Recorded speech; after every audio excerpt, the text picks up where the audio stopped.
வணக்கம். இன்றைக்கி நம்ம அறிவோம் ஆன்மீகம் சேனலில் எதை பற்றி பார்க்க போகிறோம் அப்படின்னா, தன தானியத்தோட செல்வ செழிப்போட வாழ என்ன பரிகாரம் செய்யணும் அப்படின்றத பற்றி தான் பார்க்க போகிறோம். பதிவை பார்க்குறதுக்கு முன்னாடி நம்ம அறிவோம் ஆன்மீகம் சேனலை இது வரைக்கும் சப்ஸ்கிரைப் பண்ணாதவங்க மறக்காமல் சப்ஸ்கிரைப் பண்ணிவிடுங்க. இன்றைக்கி பார்க்க போகலாமா?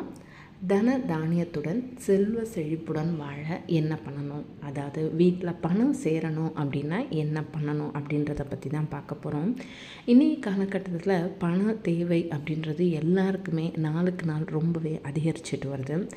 யார்கிட்டையாவது கடன் ஒன்று நம்ம வாங்குகிறோம், இல்லை நம்மக்கிட்டேருந்து வாங்கிட்டு போனவங்க அதை திருப்பி கொடுக்காமல் விட்டுறாங்க. அது இல்லாமல் பண வரவும் வீண் விரைய செலவுகளும் நிறைய நடந்துகிட்ருக்குது. இதெல்லாம் ஏற்படாமல் தடுக்கவும் கொடுத்த கடன்கள் திரும்ப வசூலாகிறதுக்கும் சில பரிகாரங்கள் அப்படிலாம் இருக்குது. என்னென்ன செய்யலாம் அப்படின்றத நான் இன்றைக்கி சொல்கிறேன், தெரிஞ்சுக்கோங்க. நம்ம வீட்டில் எத்தனையோ கடவுள் படங்கள் இருக்கும். மனதிற்கு பிடித்த தெய்வம், குல தெய்வம், இஷ்ட தெய்வம் அப்படின்னு. அதில் செந்தாமரையில் அமர்ந்திருக்கக்கூடிய மகாலட்சுமி படத்தை வைத்து வழிபட பண வரவு அதிகரிக்கும். அதே மாதிரி சங்கடஹர சதுர்த்தி நாளில் விநாயகரை வழிபட செல்வம் பெருகும். அதுவும் கற்பக விநாயகரை 1008 அருகம்புல் கொண்டோ, அப்படி இல்லை அப்படின்னா 21 அடி அருகம்புல் நிலை மாலை சாட்சியோ வணங்க தொழிலில் லாபம் அதிகரிக்கும். என்னால் அவ்வளோலாம் பண்ண முடியாதுங்க அப்படின்னு நினச்சிங்கன்னா, சங்கடஹர சதுர்த்தி நாளில் விநாயகரை பார்த்து 2 அருகம்புல் வச்சு மனசார 2 விளக்கு ஏற்றி வச்சுட்டு மனசார வேண்டினீங்கன்னா கை மேலே பலன் கிடைக்கும், செல்வம் பெருகும். அதே மாதிரி அரச மரத்தடியில் அமர்ந்திருக்கக்கூடிய விநாயகரை வெள்ளிக்கிழமையில் வழிபட பணவரவு அதிகரிக்கும். 11 அகல்விளக்கு தீபம் ஏற்றி 11 முறை வலம் வந்து வணங்கணும்.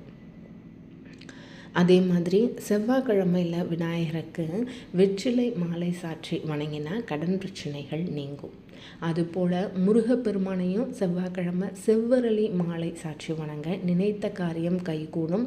வேலை தொழிலில் ஏற்பட்ட தடைகள் நீங்கி வெற்றி கிடைக்கும், பண வரவு அதிகரிக்கும்.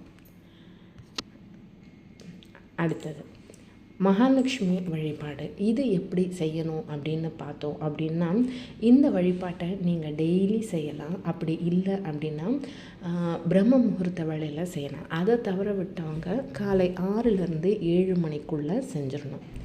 ஒரு நல்ல நிலையில் இருக்கக்கூடிய வெற்றிலையை எடுத்து பன்னீரில் சுத்தம் படுத்தி வச்சுக்கோங்க. நடுப்பகுதியில் சந்தனம் வச்சு அந்த சந்தனத்திற்கு மேலே ஒரு குங்குமம் பொட்டை வச்சுக்கோங்க.